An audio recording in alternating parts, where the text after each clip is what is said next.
Ini adalah sekelompok petugas pemadam kebakaran. Bentuk badan mereka semuanya ideal. Tapi saat itu, sosok yang kurus muncul. Perlahan masuk ke sini. Namanya Brendan, seorang pecandu. Datang ke sini untuk mencari kerjaan. Salah satu dari petugas mengenalinya. Untuk mengusirnya, berbohong mengatakan sudah tidak membutuhkan orang. Saat itu ketua memanggil Brendan dan menyuruhnya masuk ke ruangan untuk ngobrol. Ketua menanyainya, kenapa ingin menjadi petugas pemadam kebakaran. Ternyata pacar Brendan hamil. Ia pergi mencarinya, tapi diusir. Dia pergi ke bar dan mabuk. Melihat mobil yang berhenti di tepi jalan. Kemudian mencuri barangnya, tapi ketahuan oleh polisi, dan dimasukkan ke penjara. Ibunya membantunya keluar dari penjara, dan melemparnya sejumlah uang. Ingin dirinya untuk keluar dari rumahnya. Tidak lama kemudian, anaknya lahir. Brendan diam-diam pergi ke rumah sakit. Dia hanya berani melihat sekilas. Kemudian pun pergi. Dia datang ke tim pemadam kebakaran. Karena dia ingin menjadi seorang ayah yang punya tanggung jawab. Ketua yang mendengar selesai perkataannya, memutuskan memberikannya kesempatan. Dia menyuruh Brendan untuk latihan bersama dengan petugas yang lainnya. Tapi ketahanan tubuh Brendan tidak bisa sebanding dengan mereka. Dia tertinggal jauh di belakang. Kemudian muntah. Petugas lainnya tidak memedulikannya, terus berlari ke atas gunung. Hingga di puncak, melihat pegunungan yang indah, ketua berkata ke semua petugas,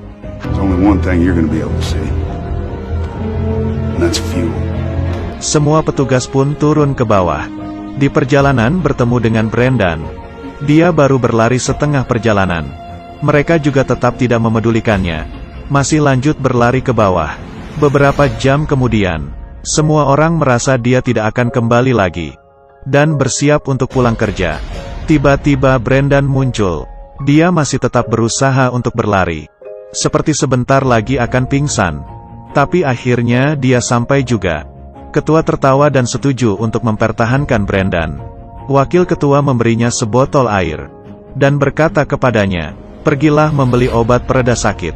Pasti akan sembuh dengan cepat. Di malam hari, Brendan datang ke supermarket. Dan berhenti di suatu rak. Kemudian ia membawa kantong besar yang berisi keperluan bayi. Dan meletakkannya di depan rumah pacarnya. Lalu pergi dari sana. Dia tidak membeli obat pereda sakit. Karena dia sudah menghabiskan semua uangnya. Untuk keperluan anaknya. Brendan mulai latihan bersama dengan petugas lainnya. Alhasil membuat kesalahan sehingga semua petugas dihukum. Salah seorang petugas sangat marah. Dia memarahi Brendan tidak memiliki otak. Karena dia selalu tidak bisa menjawab pertanyaan dengan benar. Brendan hanya diam saja. Dan melanjutkan hukumannya. Tapi si pria tersebut terus memarahinya. Mengatakan mantan pacar Brendan tidak punya selera. Brendan pun marah dan melemparnya ke tanah. Ketua menghentikannya. Kalau dia memukulnya, ia akan dikeluarkan dari tim. Akhirnya Brendan pun melepaskannya. Dan berjalan sendiri ke tempat awal menerima hukuman.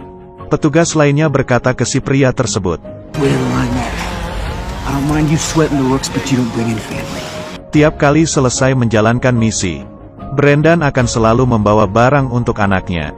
Mendengar anaknya yang menangis, dia akan berhenti, dan diam-diam mendengarnya, kemudian pergi. Kali ini juga sama, Brendan meletakkan barang lalu pergi. Tapi kali ini pintu terbuka. Mantan pacarnya menghampirinya sambil menggendong anaknya. Dia menyuruh Brendan untuk menggendong anaknya. Dia pun menolak, karena badannya kotor. Tapi mantan pacarnya tetap memberikan anaknya kepada Brendan. Melihat anak yang digendongnya, ia pun menangis. Kalian pernah melihat kebakaran gunung seperti ini? Gunung itu ditutupi oleh api. Penuh dengan asap kebakaran. Pesawat tidak berhentinya goyang. Brendan sedikit takut. Petugas lainnya sudah mulai muntah. Tapi ketua masih dengan muka datarnya. Rerumputan di bawah mereka. Ada seekor rusa yang sedang berlari. Berlari menjauh dari kebakaran. Dengan cepat mereka tiba di tempat kebakaran. Dia tahu sebelum api datang, harus membangun penghalang. Ketua memutuskan untuk menggunakan api melawan api. Tapi pemeriksa tidak setuju. Dia mengatakan ke ketua, dengan begini akan membuat api semakin besar. Dia sudah memiliki pengalaman selama 40 tahun lebih. Tidak ada orang yang lebih mengerti daripadanya. Ketua emosi dan memarahinya, sehingga pemeriksa yang dimarahi itu pun pergi. Ketua tanpa ragu dan langsung menyalakan api. Api masih belum cukup. Brendan kemudian melempar petasan. Dengan cepat api pun semakin besar. Percikan api mulai bertebaran di dekat petugas, menyambut api yang datang dari gunung. Di pertengahan api pun semakin kecil. Cara ketua pun berhasil. Tugas mereka selesai. Dengan cepat pesawat datang menjemput mereka. Saat itu petugas lain menyadari pengait helm Brendan lepas. Tanpa itu mereka tidak boleh naik pesawat. Wakil ketua di sebelah pun mengeluarkan isolasi dan mengikatnya dengan helm Brendan. Melihat dia yang seperti itu, semua orang pun tertawa. Mereka kembali ke markas dan menyimpan barang-barang, tapi ketua di dalam ruangannya dengan emosi melemparkan kursi hingga rusak, tapi tidak berhasil. Di kebakaran sebelumnya, mereka bertemu dengan pelopor dan ditertawakan karena mereka hanyalah tim magang. Tidak ada kualifikasi untuk memadamkan api. Alhasil api itu mulai merambat ke kota. Banyak orang yang tidak bisa kabur. Setelah kejadian itu, dia meminta tolong ke temannya, sehingga baru mendapatkan kesempatan untuk penilaian. Demi penilaian kali ini, mereka berlatih 4 tahun penuh. Tapi sekarang ia malah memarahi pemeriksa. Ia tidak bisa apa-apa dan duduk di pojokan. Saat itu temannya datang. Ternyata meski pemeriksa sangat marah, tapi ia terharu dengan tindakan sekelompok orang muda ini. Ketua pun melepaskan tempelan kata magang di mobilnya. Sejak itu, mereka bukan lagi hanya tim magang. Mereka menjadi kebanggaan di kota. Penduduk kota demi mereka merayakan pesta. Karena di tempat terjadi kebakaran, pasti akan ada mereka. Mereka melawan api dengan api. Membuat penghalang api. Kebakaran sebesar apapun bisa dihalangi. Mereka akan duduk di tepi tebing dan melihat tempat kebakaran. Kemudian pohon yang terjatuh ke bawah menjadi percikan api. Seperti sedang melihat pertunjukan kembang api.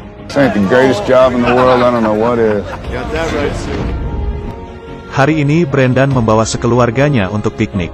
Tiba-tiba menyadari tidak jauh dari sana ada kepulan asap. Kali ini kebakaran yang terjadi lebih bahaya. Tim pemadam kebakaran langsung datang ke tempat kejadian. Baru menyalakan api, langsung dihentikan oleh pesawat tim lain. Ranting pohon sudah tidak bisa dinyalakan api.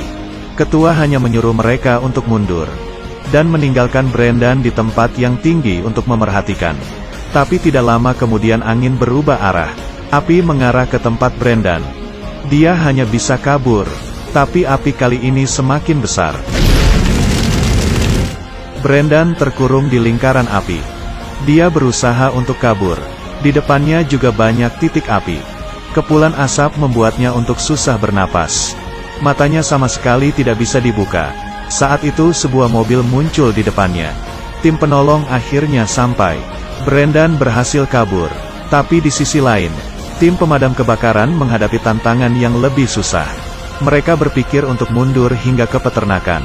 Tapi saat melihat ke gunung ia menyadari, api sudah mau merambat ke sini. Dia memerintahkan untuk menghubungi tim di kota. Tapi waktu sama sekali tidak cukup.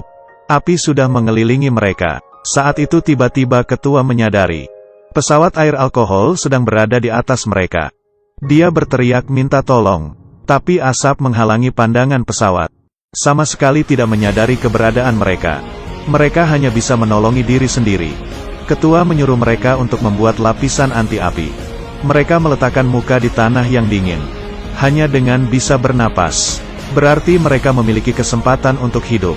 Para petugas saling menyemangati, karena di rumah masih ada yang menunggu mereka pulang. Setelah api padam, tim pencari akhirnya menemukan mereka. Tapi di tempat kejadian hanya ada beberapa benda, dan 19 mayat yang sudah terbakar. Situasi menjadi buruk. Telepon dari tangan Brendan jatuh. Dia tidak berdaya, dan memukul semua barang yang ada di sekitarnya. Sakit, benci dan penyesalan. Semuanya bersatu di hatinya. Saat itu semua keluarga berada di aula. Mengetahui hanya ada satu orang yang selamat. Inilah satu-satunya harapan mereka. Bagi mereka, penantian tiap detik adalah penderitaan. One survivor, is that true? Would you please tell me if my husband is alive or dead? Semua orang penuh berharap. Orang yang hidup itu adalah keluarganya. Brendan yang duduk di dalam mobil perjalanan pulang. Petugas lain menyuruhnya untuk tidak perlu pergi. Tapi dia menolaknya. Dia adalah satu-satunya yang selamat. Dia tidak bisa kabur. Akhirnya mobil tiba di aula. Brendan perlahan-lahan jalan ke dalam. Tapi di saat dia masuk ke dalam, melihat muka beberapa keluarga yang penuh harapan, dia tidak bisa berkata apa-apa. Ia pun membalikkan badannya lalu pergi. Petugas lain datang untuk membantunya. Tapi didorongnya, dan keluar dari aula. Ia yang tidak berdaya pun terduduk di tanah. Istri ketua menghampirinya. Brendan berkata yang seharusnya mati adalah dia.